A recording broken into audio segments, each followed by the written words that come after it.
For a work అయినా సరే there is always a room for improvement. Definitely that will be considered, that will be taken forward henceforth. నాకు ప్రత్యేకించి క్రిష్ గారు కానీ మన ఏం రత్న గారు కానీ సబ్జెక్ట్ తీసుకొచ్చినప్పుడు నాకు ఒకటే అనిపించింది,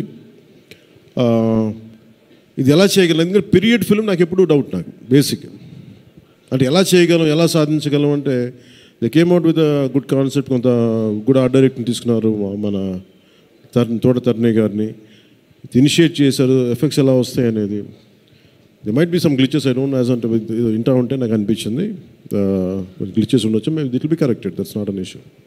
కాకపోతే ఏంటంటే మోర్ దెన్ ఎఫెక్ట్స్ వీటన్నిటికంటే కూడా ఒక emotional engagement to a story. మనం ఒక సినిమాకి వెళ్ళినప్పుడు మనకు గుర్తుండిపోయేది ఏవి ఎలా ఉన్నాయని కంటే కూడా what do we carry in our heart. మన గుండెల్లో మనం ఏం తీసుకొస్తాం, ఏ జ్ఞాపకాన్ని పట్టుకొస్తాం, ఏ ఎమోషన్ని తిరిగి ఇంటికి తీసుకొస్తాం.